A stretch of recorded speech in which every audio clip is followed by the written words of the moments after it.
Hello all. నేను మీ Rachana Sringavarapu. Welcome to federal Telangana.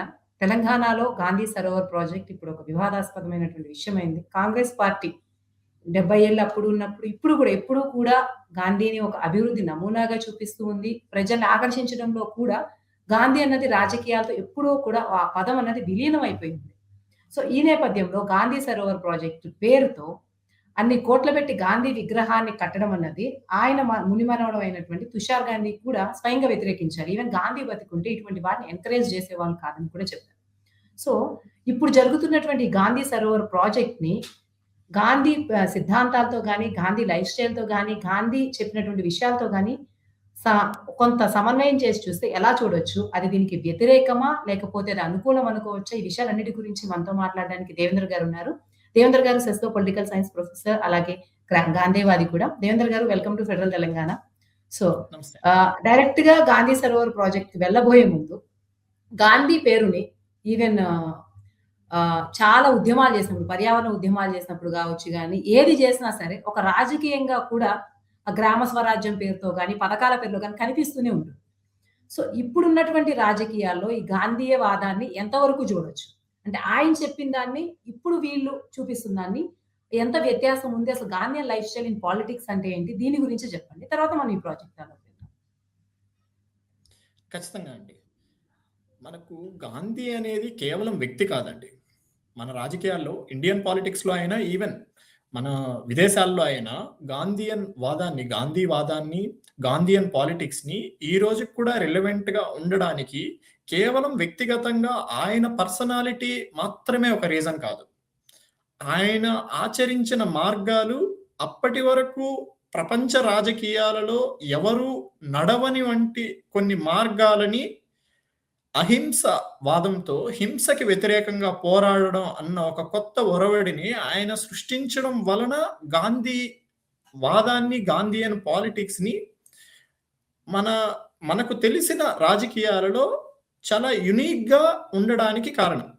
ప్రస్తుతం ఉన్న రాజకీయాలలో నిజంగా గాంధీయన్ పాలిటిక్స్‌కి రిలవెన్స్ ఉందా లేదా అంటే, ఈరోజు పాలిటిక్స్‌లో రేపు నా సీట్‌ని ఎలా కాపాడుకోవాలి, ఈరోజు నాకున్న పదవిని అడ్డు పెట్టుకొని ఎంత సంపాదించాలి అన్న నానుడిలో గాంధీయన్ పాలిటిక్స్ పూర్తిగా ఔట్‌డేటెడ్‌గా కనిపించొచ్చు. కానీ ఆయన చెప్పిన అహింసావాదం, ఒక పదవిని ట్రస్టీషిప్‌గా చూడడం, అంత్యోదయ కాన్సెప్ట్, వీటన్నింటినీ పెట్టుకొని మీరు చూస్తే గాంధీ అన్నవాడు ఈరోజు అప్పటికన్నా ఎక్కువ రిలవెంట్ ఏమో. బ్రిటిషర్స్ ఇండియాని పరిపాలించిన రోజుల కంటే కూడా ఈరోజు ఇండియా ఉన్న పరిస్థితుల్లో గాంధీవాదం ఎక్కువ అవసరమేమో అని అనిపిస్తుంది. మీకు ఒక చిన్న ఎగ్జాంపుల్ చెప్తా. ఫర్ ఎగ్జాంపుల్, మనకు మీరు గాంధీ సరోవర్ ప్రాజెక్ట్ తీసుకొని వచ్చినప్పుడు కూడా ఓవరాల్‌గా చూసినప్పుడు బిగ్గర్ ప్రాబ్లం ఏంటి అంటే development versus economic degradation, development versus social protection. మనకు అప్పుడున్న పరిస్థితుల్లో కూడా బ్రిటిష్ సామ్రాజ్యాన్ని ఎదుర్కొనేటప్పుడు ప్రజల్ని ఏ విధంగా కాపాడుకోవాలి? ఒకవైపు సామ్రాజ్యవాదాన్ని పోరాడుతూనే, ఇంకొక వైపు ఇండియాని ఆదర్శ భావాల వైపు, వెస్టర్న్ భావజాలంలో ఉన్న ఆధునికత వైపు ఎలా తీసుకుని వెళ్ళాలి? దీన్ని బ్రిడ్జ్ చేసిన ఒక గొప్ప వాదమే గాంధీవాదం. సో, గాంధీవాదం అన్నది, డెవలప్‌మెంట్ అన్నది మనిషి మెదడులో ఎప్పటి వరకు ఉంటుందో అప్పటి వరకు గాంధీవాదం అనేది రిలవెంట్‌గా ఉంటుంది.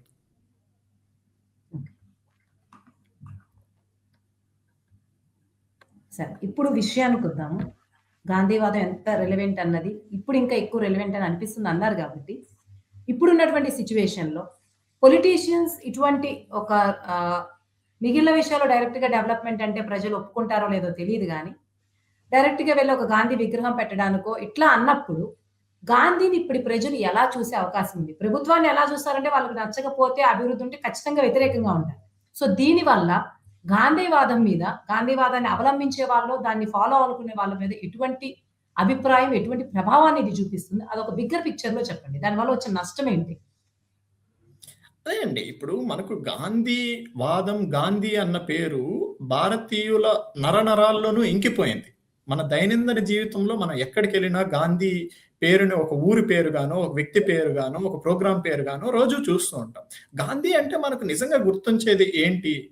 ఒక పెద్ద ఈవిల్‌కి వ్యతిరేకంగా పోరాడడానికి అవతల ఉన్న వ్యక్తికి ఎటువంటి బలం లేనప్పుడు, ముఖ్యంగా ఆ వ్యక్తి దగ్గర డబ్బు, ఆయుధాలు ఇటువంటి సరంజామా లేనప్పుడు కేవలం తనలో ఉన్న సత్యం, తనలో ఉన్న నిగ్రహాన్ని మాత్రమే ముందుకు తీసుకొని వెళ్ళడానికి ఒక బలమైన ఆయుధమే ఈ గాంధీయిజం. ఒక సామాన్య ఇండియన్‌కి, ఒక కామన్ సిటిజన్ ఆఫ్ ఇండియాకి గాంధీ అంటే గుర్తొచ్చేది సత్యం, అహింస.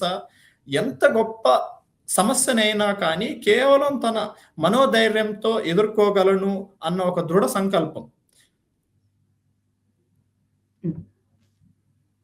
గాంధీ మెయిన్ ప్రిన్సిపల్స్‌గా మిగిలినవి ఎన్నైనా ఉండొచ్చు. అంటే బయట వాళ్ళకి ఒక కామన్ వాళ్ళకి తెలిసింది సత్యం, అహింస మాత్రమే. దాన్ని ఇప్పుడున్నటువంటి సినారియోలో ఒక పొలిటికల్ సినారియోలోను ఇప్పుడు మన రాష్ట్రం గాని, దేశం గాని ఉన్నటువంటి ప్రాబ్లమ్స్ అంటే అది ఆర్థికంగా గావచ్చు, పొలిటికల్‌గా గావచ్చు, అనేక కోణాల్లో సమస్యలున్నాయి గాబట్టి ఆయన చెప్పిన ప్రిన్సిపల్స్ బయట వాళ్ళకి తెలిసింది సత్యం, అహింస వరకు. మీరిందాక చెప్పిన అంత్యవాదం గాని ఇవి కూడా జనరల్ వాళ్ళకి తెలిసేది ఆస్కారం తక్కువ. దాన్ని ఆ ప్రిన్సిపల్స్ నుంచి ఒక డెవలప్‌మెంట్ మోడల్‌గా ఎలా ఎవాల్వ్ అయింది ఎలా చూడొచ్చు? అంటే ఆ ప్రిన్సిపల్స్ నమ్మడం వేరు. దాన్ని ఒక ఫార్ములా గాను, ఒక స్టేట్‌కి ఒక డెవలప్‌మెంట్ ప్రిన్సిపల్ గాను అప్లై చేయడం వేరు.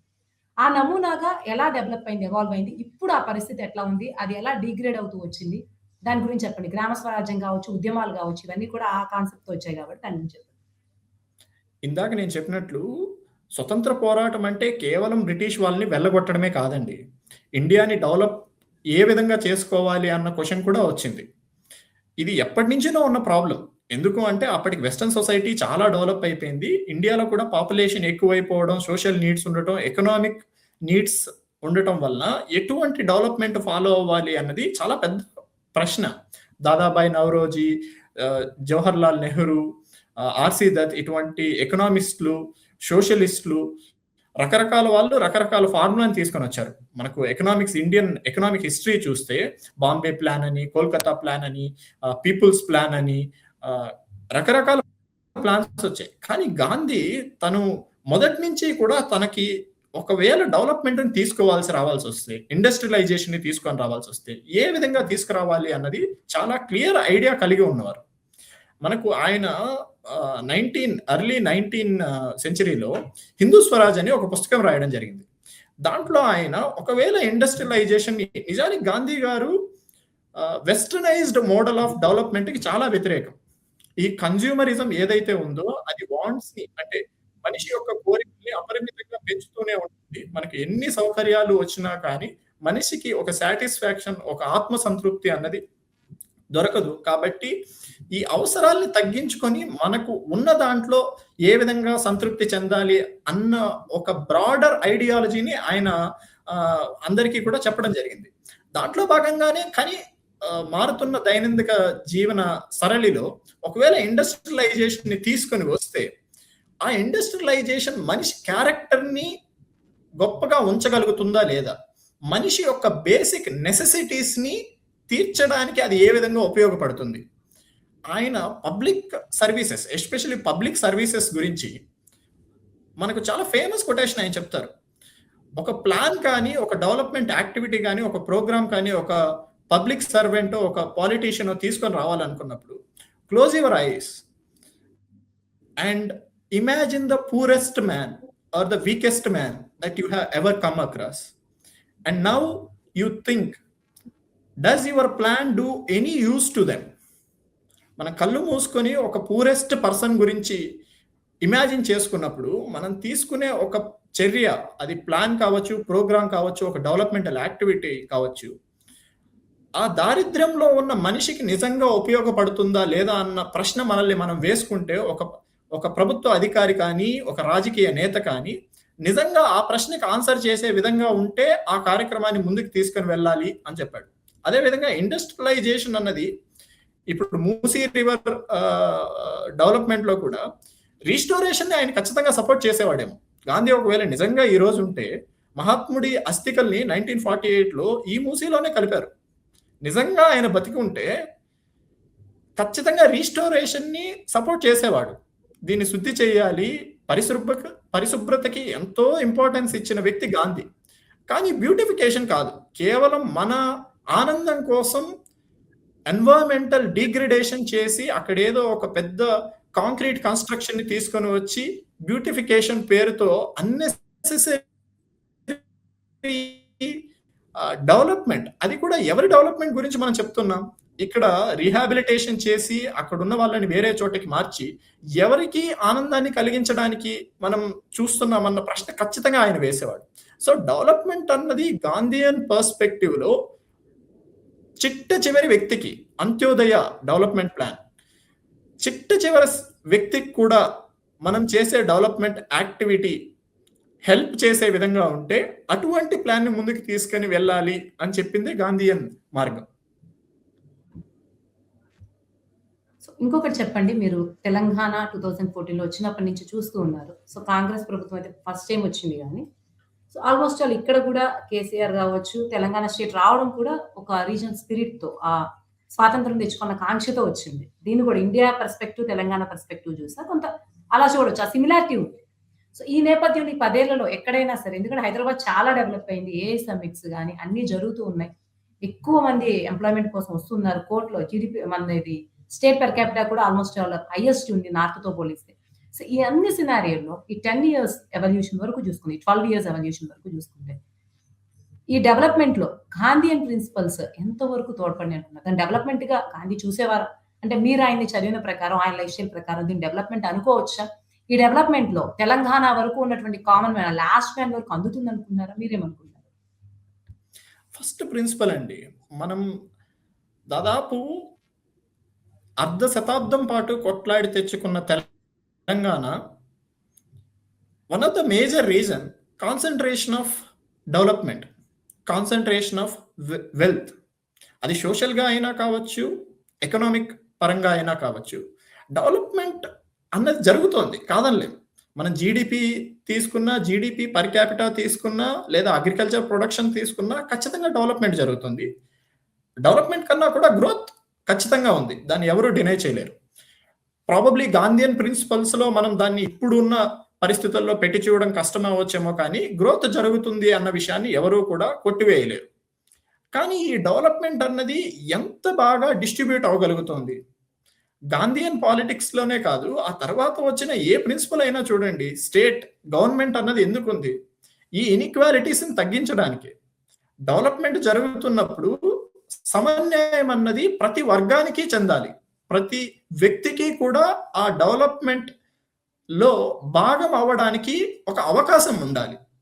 ఇప్పుడు మూసీ నదిని డెవలప్ చేయాలి, మూసీ నదిని పరిశుభ్రపరచాలి అని అన్నప్పుడు ఇన్నేళ్ల పాటు ఆ పరివాహ ప్రాంతాల్లో ఉన్న వాళ్ళని సరైన ఆప్షన్స్, రిహాబిలిటేషన్స్ జరగకుండా వాళ్ళని మూవ్ చేస్తే ఒకరి బాగు కోసం ఇంకొకరిని నాశనం చేసే ప్రిన్సిపల్ ఎప్పటికీ కూడా గాంధీయన్ పాలిటిక్సే కాదు, ఈవెన్ కాంగ్రెస్ పాలిటిక్స్ కూడా కాదండి. దాదాపు 50 ఏళ్ల పాటు గాంధీ గారు కాంగ్రెస్ తో అసోసియేట్ అయి ఉన్నారు. సో కాంగ్రెస్ లో గాంధీ గారి పాత్ర ఎంతో గొప్పది. సో ఈ 12 ఏళ్ల తెలంగాణ డెవలప్మెంట్ పాలసీలో గాంధీ గారు ఒకవేళ నిజంగా ఉంటే, లేదా గాంధీయన్ ప్రిన్సిపల్స్ ని మనం ఎంతవరకు అవలంబిస్తున్నాం, గ్రామాలకి నిజంగానే మనం డెవలప్మెంట్ ఫ్రూట్స్ ని తీసుకుని వెళ్ళగలిగామా? మనం ఎకనామిక్ గ్రోత్ అనేది కేవలం ఇక్కడ ఏఐ సిటీల్లోను, ఫ్యూచర్ సిటీల్లోనూ పెట్టుకుంటున్నాం, కానీ నిజంగా గ్రామాలకి ఈ ఫలాలు వెళ్తున్నాయా? ఇప్పటికీ కూడా కుల వివక్ష 2 రోజుల ముందు, 3 రోజుల ముందు కూడా మనం తెలంగాణలో జరిగిన కుల వివక్ష ఇన్సిడెంట్స్ చూస్తూ ఉన్నాం. అలాగే ఇప్పటికి కూడా తాగునీరు లేక బాధపడుతున్న గ్రామాలను చూస్తున్నాం. ఇళ్ల కోసం ఇప్పటికీ కూడా అరువులు చూస్తున్న ప్రజల్ని చూస్తున్నాం. సో డెవలప్మెంట్ అన్నది నిజంగా ఎక్కడ అవసరం? మనం పెట్టే ప్రతి రూపాయి కూడా ప్రజల డబ్బే. గవర్నమెంట్ పెడుతుంది అంటే గవర్నమెంట్ ఎవరి పాకెట్లో నుంచినో తీసి ఎవరికి ఇవ్వట్లేదు కదా. పెడుతున్న ప్రతి రూపాయి కూడా ప్రజల ట్యాక్స్ల ద్వారా ప్రజల నుంచి వస్తున్న డబ్బే. ఈ రూపాయిని ఇక్కడ ఖర్చు పెట్టాలా, అక్కడ ఖర్చు పెట్టాలా అన్నది గాంధీయన్ మార్గాల్ని బట్టి చూస్తే ఖచ్చితంగా గ్రామాల్లోనే ఖర్చు పెట్టాలి. ఎందుకు అంటే అక్కడ డెవలప్మెంట్ నెసెసిటీ, యూటిలిటీ ఎక్కువ ఉంది. ఆ ఒక్క రూపాయిని హైదరాబాద్ లో పెట్టి బ్యూటిఫికేషన్ ద్వారా సాయంత్రం రోజు ఒక అప్పర్ మిడిల్ క్లాస్ ఫ్యామిలీ వచ్చి ఎంజాయ్ చేయడం కన్నా, అదే రూపాయిని ఒక పల్లెల్లో పెడితే అక్కడ వాళ్ళ బేసిక్ నెసెసిటీస్, తిండి, నీరు, ఎలక్ట్రిసిటీ ఎలక్ట్రిసిటీ, ఇటువంటి బేసిక్ నెసెసిటీస్, ఎడ్యుకేషన్, హెల్త్ ఇటువంటివి తీరుతాయి. అంతే తప్ప ఇప్పుడు విగ్రహాలు పెట్టేసి ఆయన పేర్లు కొన్ని పథకాలకు పెట్టేసినంత మాత్రాన గాంధీయన్ పాలిటిక్స్ మేము తీసుకొని వచ్చేసాం, గాంధీ పాలన మేము నిజం చేసాం అని చెప్పుకోవడానికి ఆస్కారం లేదండి. దేవేంద్ర గారు, ఇప్పుడు మీరు మాట్లాడుతున్నప్పుడు ఇంకొక పాయింట్ మీరు రైజ్ చేశారు. అదేంటంటే compare to cities and villages ఉన్నప్పుడు విలేజెస్ మీద ఎక్కువ ఫోకస్ ఉండాలి, ఎందుకంటే విలేజెస్ కి బేసిక్ నెసెసిటీస్ రావాలి. అయితే ఏదన్నా ఒక స్టేట్ డెవలప్ అవ్వాలన్నా, ఇన్వెస్టర్స్ రావాలన్నా, సో కాల్డ్ ఎంప్లాయ్మెంట్ క్రియేట్ చేయాలన్నా ఎక్కువ ఎవరైనా సరే టైర్ 1 సిటీస్ ను క్యాపిటల్స్ ను ఎంచుకుంటారు. కాబట్టి ఆ పర్స్పెక్టివ్ లో చూస్తే గాంధీయన్ మోడల్ ఎంతవరకు సక్సెస్ అవుతుంది అనుకుంటారు? ఇప్పుడు మనకు వచ్చేవన్నీ కూడా ఇక్కడ ఆపేసి ఇన్స్టెడ్ విలేజెస్ తీసుకుంటే హైదరాబాద్ ఇంత ఎదిగేది అనుకుంటున్నారా? హైదరాబాద్ ఎదగడానికి మనకి హ్యూమన్ రిసోర్సెస్ ఎక్కడి నుంచి వస్తున్నాయండి? హైదరాబాద్ లో ఉన్న ఈ రోజు ప్రజలు హ్యూమన్ రిసోర్సెస్ స్కిల్డ్, వాళ్ళు వచ్చి పని చేస్తుంటేనే కదా హైదరాబాద్ డెవలప్ అవుతుంది. ఎక్కడి నుంచి వస్తున్నాయి? ప్రజల నుంచినే కదా. సో హ్యూమన్ డెవలప్మెంట్ జరగకుండా డెవలప్ అయిన ఒక్క కంట్రీనో, ఒక్క రాష్ట్రాన్నో, ఒక్క ప్రాంతాన్నో చూపించండి. హ్యూమన్ డెవలప్మెంట్ లేకుండా, లేదా మన పెరిఫరీ, మనం కోర్ రీజియన్, రీసెంట్ గా తెలంగాణ గవర్నమెంట్ వాడిన టర్మినాలజీనే వాడుతున్నాను. కోర్ రీజియన్ డెవలప్ అవ్వాలి అంటే పెరిఫరీలో ఉన్న వనరులు సమృద్ధిగా ఉండాలి, మనకు ఉపయోగపడేలా ఉండాలి. పెరిఫరీ అంటే గ్రామాలే, చిన్న చిన్న డౌన్లు, గ్రామాలలో ఉన్న మానవాభివృద్ధి ఈ నగరాల అభివృద్ధికి చేయూతనిస్తుంది. అదేవిధంగా end of the day overall development, Telangana అభివృద్ధి గురించి మనం మాట్లాడుకోవాలి అని అనుకున్నప్పుడు ఇక్కడ ప్రొడ్యూస్ చేస్తున్న ఎక్సెసివ్ గ్రోత్, ఎక్సెసివ్ రిసోర్సెస్ ని తిరిగి గ్రామాలకి దాన్ని తరలించగలిగి అన్ని సెక్షన్స్ ని డెవలప్మెంట్ లో భాగంగా చేసుకున్నప్పుడే ఇంక్లూజివ్ గ్రోత్ ఉంటుంది, సస్టైనబుల్ గ్రోత్ ఉంటుంది. సస్టైనబుల్ అని ఎందుకు చెప్తున్నాను అంటే ఈ సిటీస్ అన్నవి ఏదో ఒక రోజు ఎక్సెస్ గా మారుతాయండి. ఈ రోజు ఈ ప్రాబ్లం ఎందుకు వచ్చింది? మూసీ ప్రాబ్లం కావచ్చు, లేదా రీసెంట్ గా హైదరాబాద్ ని 3 కార్పొరేషన్స్ గా డివైడ్ చేయడం కావచ్చు. ఈ ప్రాబ్లమ్స్ అన్ని ఎందుకు వస్తున్నాయి? ఎందుకు అంటే ఇవి ఎక్సెస్ గా పెరుగుతున్నాయి కాబట్టి. అదే మొదటి నుంచి కూడా ఒక ప్రణాళికాబద్ధంగా డెవలప్మెంట్ ని డీసెంట్రలైజ్ చేసి వెల్త్ మొత్తం ఒక చోట కాన్సన్ట్రేట్ చేయకుండా ఉంటే, అండ్ మోర్ ఇంపార్టెంట్లీ ఒకవేళ తెలంగాణ డెవలప్మెంట్ మొత్తం హైదరాబాద్ పైన కాన్సన్ట్రేట్ చేస్తే ఇన్ఈక్వాలిటీ, సోషల్ డిస్టర్బెన్సెస్ రావడానికి అదే మొదటి కారణం అవుతుంది. ఎందుకు అంటే ప్రతి ఒక్క తెలంగాణ పౌరుడు కూడా నా భవిష్యత్తు బాగుండాలి అంటే నేను మూవ్ అవ్వాలి అని అనుకుంటాడు. అలా తను ఆలోచించినప్పుడు కేవలం హైదరాబాద్ మాత్రమే ఆప్షన్ గా కనిపిస్తే ఎంతమందిని హైదరాబాద్ అకామిడేట్ చేయగలుగుతుంది? సో సోషల్ అండ్రెస్ట్ అన్నది అక్కడ రూట్స్, అక్కడ మూలాలు ఊనుకుంది. ఎప్పుడైతే మనకు డిస్ట్రిబ్యూషన్ డెవలప్మెంట్ జరుగుతుందో అప్పుడు మాత్రమే అందరినీ సాటిస్ఫై చేయగలుగుతాం. అట్లీస్ట్ ఒక థ్రెషోల్డ్ వరకు అయినా సాటిస్ఫై చేయగలుగుతాం. ఆ తప్పు జరిగిందనే కదండి మనం యునైటెడ్ ఆంధ్రప్రదేశ్ నుంచి చీలిపోయింది.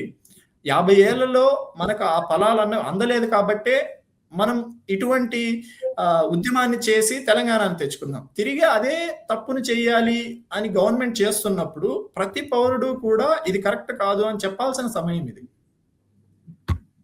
ఫైనల్ గా అయితే మీరు కూడా చెప్పారు గాంధీజీ కాంగ్రెస్ దాదాపు 50 ఏళ్ళు అసోసియేట్ అయ్యారు. ఇంకా చెప్పాలంటే గాంధీ సిద్ధాంతాల్లో నడుస్తున్నట్టే కాంగ్రెస్ పార్టీ ఎప్పుడు ప్రజలకు కనిపిస్తుంటుంది అనే ఓవరాల్ గా ఒక స్కీమ్స్ పెట్టడంలో కావచ్చు, పథకాల పేరు పెట్టడం కావచ్చు, గాంధీ పేరు చెప్పుకోవడంలో కావచ్చు. సో ఇవన్నీ చూస్తే ఇన్ని తెలిసిన కాంగ్రెస్ ప్రభుత్వం ఇప్పుడు తెలంగాణలో రీజనల్ పార్టీని అధిగమించి పవర్ లోకి వచ్చినప్పుడు ఇటువంటి స్టెప్ ని చేయడం, మధు పార్క్ రీజ్ లాంటి అపార్ట్మెంట్ లో 450 కుటుంబాలను ఖాళీ చేయించాలని, ఇవన్నీ కాంగ్రెస్ ప్రభుత్వం ఏ ఉద్దేశంతో అనౌన్స్ చేసి ఇది చేస్తుంది, ఆ దిశగా అడుగులు వేసిన అనుకోవచ్చు. కాంగ్రెస్ ప్రభుత్వం దృష్టి నుంచి చూస్తే ఎందుకు చేస్తుంది అనుకోవచ్చు. ఒకటండి, ఇక్కడ గాంధీ గారు యంగ్ ఇండియా అని, యంగ్ ఇండియా రచనల్లో చాలా ఇంపార్టెంట్ మెసేజ్ ని, ఎస్పెషల్లీ ఈ రోజు చాలా రిలవెంట్ అయ్యే మెసేజ్ ని యంగ్ ఇండియా రచనల్లో చేయడం జరిగింది. ఆయన ముందుగానే ఫ్యూచర్ ఇండియాని ఫోర్కాస్ట్ చేశారు. ఫ్యూచర్ ఇండియా ఎలా ఉండగలుగుతుందో ఇండిపెండెన్స్ వచ్చిన తర్వాత ఆయన దాన్ని గమనించే కొన్ని సూచనలు దాని ద్వారా చేశారు. అందులో ఆయన ఏం చెప్తారు అంటే, ఒక సామాన్య ప్రజలు, పౌరుడు ఫాలో అవ్వాల్సింది, ఆచరించాల్సింది పర్సనాలిటీని కాదు, ప్రిన్సిపల్స్ని మాత్రమే. ఆయన యంగ్ ఇండియా రచనలో కానీ లేదా హరిజన్ పత్రిక రచనలో కానీ క్లియర్గా చెప్పాడు, మీరు నిజంగా నన్ను ఆచరించాలి అని అనుకుంటే నేను ఏవైతే ప్రిన్సిపల్స్ కోసం నిలబడ్డానో, ఏ సిద్ధాంతాల కోసం అయితే నిలబడ్డానో వాటిని ఆచరించండి తప్ప నా విగ్రహాలను పెట్టడమో, నా పేరుతో ఏదో కార్యక్రమాలు చేయడమో చేయొద్దండి అని చెప్పి ఈ రోజు కాదు, దాదాపు 100 సంవత్సరాల ముందు ఆయన చెప్పాడు యంగ్ ఇండియా, హరిజన్ పత్రికల్లో. ఈరోజు కాంగ్రెస్ అది చూసే నేర్చుకోవాలి. ఆయన చనిపోవడానికి 1 సంవత్సరం ముందు కూడా తాలిస్మాన్‌లో ఆయన రాసిన రచనలో క్లియర్‌గా ఎస్టాబ్లిష్ చేశాడు. గవర్నమెంట్ అన్నది ఏ విధంగా ఉండాలి, పర్సనాలిటీ కల్ట్‌ని ఏ విధంగా ఆపేయాలి, ఈ స్టాచ్యూలు పెట్టడం కానీ, ఈ ప్రోగ్రామ్స్‌కి పేర్లను పెట్టడం కానీ ఓవరాల్‌గా డెమోక్రసీని ఏ విధంగా వీక్ చేస్తుంది అన్నది మనం క్లుప్తంగా మాట్లాడుకుంటే, ఈ పేర్లను పెట్టి ప్రజల్ని మభ్యపెట్టడానికి తప్ప, ఇప్పుడు గాంధీ గారి పేరు చెప్పి ఈ స్కీమ్‌లో గాంధీ గారి పేరు చెప్పారు కాబట్టి ఇది మంచి స్కీమే అయింటుంది అని ఒక సామాన్యుడిని మభ్యపెట్టడానికే తప్ప నిజంగా ఇందులో ప్రాబ్లం ఎందుకు వచ్చింది? ఇందాక మీరు మధు అపార్ట్మెంట్ గురించి మెన్షన్ చేశారు. ఆబ్వియస్లీ 10 మీటర్స్ మనకు రివర్ బ్యాంక్ నుంచి 10 మీటర్స్ లోపల మధు అపార్ట్మెంట్స్ వస్తుంది అని చెప్తున్నారు. నిజానికి 500 మీటర్స్ లోపల కన్స్ట్రక్షన్స్ జరగకూడదు. మరి దీనికి పర్మిషన్స్ ఇన్నేళ్ల పాటు ఎవరిచ్చారు? ఏ పర్మిషన్ లేకుండా ఈ అపార్ట్మెంట్ ఎలా కన్స్ట్రక్ట్ అయింది? అంటే దీని బాధ్యత కేవలం అపార్ట్మెంట్లో ఇప్పుడు ఉంటున్న వాళ్ళు, కట్టిన వాళ్ళపైనేనా? పర్మిషన్స్ ఇచ్చిన గవర్నమెంట్‌కి బాధ్యత లేదా? మరి ఇప్పుడు ఆ కన్స్ట్రక్షన్‌ని తీసివేయడం ద్వారా ఆ కన్స్ట్రక్టర్ ఎవరైతే కన్స్ట్రక్ట్ చేశారో వాళ్ళని పెనలైజ్ చేస్తే సరిపోతుందా? దానికి పర్మిషన్ ఇచ్చిన గవర్నమెంట్ తనకు తాను ఏం శిక్ష విధించుకోబోతోంది? ఖచ్చితంగా మూసీ రివర్‌ని డెవలప్ చేయాలి, దాన్ని పరిశుభ్రంగా మార్చాలి, ఎవరు కాదనరే. కానీ ఇప్పుడు అక్కడ కొన్నేళ్ల పాటు ఉంటున్న జనాల్ని సడన్ గా మూవ్ చేసి, అది కూడా ఇన్నేళ్ల పాటు గవర్నమెంట్ పర్మిషన్ ఇచ్చిన కన్స్ట్రక్షన్స్ లోనే, బిల్డింగ్స్ లోనే వాళ్ళు ఉంటున్నారు. సో ఎప్పుడైతే తన బాధ్యతను తను సరిగా ఫాలో అవ్వకుండా ప్రజలకి మాత్రమే రూల్స్ ని అమలు చేయాలనుకుంటుందో, ప్రజల్లో ఉన్న ట్రస్ట్ ని కోల్పోవడానికి అది మూలమని గాంధీ గారు ఎప్పుడో ట్రస్టీమెన్షిప్ లో చెప్పారండి. తాలిస్మాన్ లో రాశారు దీని గురించి. సో ముందుగా ప్రజలకి ఒక తప్పు, నిజంగా ఒకవేళ తప్పు జరిగి ఆ కన్స్ట్రక్షన్స్ కి పర్మిషన్స్ ఇవ్వడం కూడా గవర్నమెంట్ తప్పు అయితే, ఆ తప్పుకి పరిహారంగా ఇప్పుడు ఆ ప్రజలకి ఏం చేయాలి అన్న దాని గురించి మొదట ఆలోచించి అక్కడ ఉన్న ప్రతి ఒక్క మనిషిని సాటిస్ఫై చేసిన తర్వాత ఈ ప్రాజెక్ట్ ని ముందుకు తీసుకొని వెళ్ళగలిగింటే అప్పుడు నిజంగా మనం గాంధీయన్ ప్రిన్సిపల్స్ ని కాంగ్రెస్ గవర్నమెంట్ ఇక్కడ ఫాలో అవుతుంది అని చెప్పేవాళ్ళు. కానీ 50 మీటర్స్ వరకే మనం చేయగలం. ఆల్రెడీ రూల్స్ 500 మీటర్స్ వరకు కన్స్ట్రక్ట్ చేయలేమంటున్నాయి. మీరు 50 మీటర్స్ లోపల మేమేమి అక్వైర్ చేయట్లేదు, 50 మీటర్స్ తర్వాత అక్వైర్ చేసాం అంటున్నారు. ఇప్పుడు ఏం తప్పు జరిగిందో ఇప్పుడు కూడా అదే తప్పు జరుగుతుంది. దాంతోపాటు అప్పుడు జరిగిన తప్పులో భాగంగా ప్రభుత్వమే ఉంది. దానికి బాధ్యత వహించకుండా కేవలం ఇప్పుడు మేము పనిష్మెంట్ చేస్తాము అని అంటే అది గాంధీయన్ ప్రిన్సిపల్ అనిపించుకోదండి. Thank you Devendra garu. Final గా చర్చ ముగింపుకు వచ్చేస్తాం. ఓవరాల్ గా టాపిక్ గురించి మీరు 2 minutes చెప్పి కన్క్లూడ్ చేస్తే ముగించేద్దాం. ఒకటండి, నేను ఒక 2 విషయాలు చెప్తాను. గాంధీ గారు చెప్పిన కొటేషన్స్ లో చాలా ఫేమస్ కొటేషన్స్ ఒకటి ఏంటి అంటే, మనకు ఎన్వైరన్మెంట్ మనిషికి కావాల్సిన ప్రతి అవసరాన్ని తీర్చడానికి ప్రకృతికి ఆ శక్తి ఉంది. కానీ ప్రకృతికి లేని శక్తి ఏంటి అంటే మనిషికి ఉన్న అత్యాశను తీర్చడం. సో ఇక్కడ డెవలప్మెంట్ ప్రాజెక్టులు అది ఏదైనా కావచ్చు. ఇప్పుడు గాంధీ సరోవర్ ప్రాజెక్ట్ కావచ్చు, రేపు ఇంకొక ప్రాజెక్ట్ కావచ్చు, అలాగే దాని పేర్లు ఏదన్నా పెట్టుకోవచ్చు. నిజంగా ఈ ప్రాజెక్టులు ప్రజలకు ఉపయోగపడుతున్నాయా లేదా అన్నది ప్రజల్ని అడిగి తెలుసుకోవాల్సిన బాధ్యత ప్రభుత్వాలపైన ఉంది. దానికనే ఇంపాక్ట్ అసెస్మెంట్స్ ఉన్నాయి, స్టేక్ హోల్డర్ అప్రోచ్లు ఉన్నాయి. వాటిని ఫాలో అవ్వకపోవడం, ఒకవేళ ఫాలో అయినా కానీ అవి కేవలం పేపర్ల పైన ఉండి రియాలిటీలో వాటిని ఫాలో అవ్వకపోవడం. For example environment protection act ఉంది, అందులో అసెస్మెంట్ రిపోర్ట్ల గురించి డీటెయిల్ గా ఉన్నాయి. పబ్లిక్ హియరింగ్ ఎన్ని రోజులు ఉండాలి, గ్రామ సభలు ఎలా నిర్వహించాలి, గ్రామ సభల్లో అందరి రెస్పాన్సెస్ ఏ విధంగా తీసుకోవాలి అన్నది క్లియర్ కట్ గైడ్ లైన్స్ మనకు ఉన్నాయి. కేవలం పేపర్ల పైన మాత్రమే ఉన్నాయి. వాటిని ఆచరించాల్సిన టైంలో కేవలం నామకే వాస్తే వాటిని జరిపేసి సంతకాలు తీసేసుకున్నాం, ఫోటోలు పెట్టేసాం అనే ధోరణి రావడం వల్ల ప్రభుత్వాలు ప్రజలకి తమ పైన ఉన్న గౌరవాన్ని, నమ్మకాన్ని వాళ్ళే కోల్పోతున్నారు. ఈరోజు గవర్నమెంట్ ఆఫీస్ అంటే డబ్బులిస్తే పనైపోతుంది. పాలిటీషియన్ అంటే కరప్టెడ్ అన్న మురికి మనకు ఎందుకు అంటుకుంది? తమ పైన ఉన్న గౌరవాన్ని వీళ్ళ చర్యలతో పోగొట్టుకుంటున్నారు. అది ఈ ప్రాజెక్ట్ వల్ల కావచ్చు, ఇంకొక ప్రాజెక్ట్ వల్ల కావచ్చు. గొప్ప నేతల పేర్లు పెడితే ప్రాజెక్టులు గొప్ప అవ్వవండి. వాటి భావాలు, వాటి చర్యలు, ముఖ్యంగా వాటి అవుట్‌కమ్స్ అన్నవి గొప్పగా ఉండి ప్రజలకి అవి ఉపయోగపడితే అవి గొప్ప ప్రాజెక్టులుగా ఇప్పటికీ కాదు, చరిత్రలో ఎప్పటికీ మిగిలిపోతాయి. అది నా వాదన. Thank you so much Devendra గారు. ఇంత ఎడ్యుకేటివ్ డిస్కషన్‌లో పార్టిసిపేట్ చేసినందుకు. ఇంతటితో ఈ చర్చను ముగిద్దాం.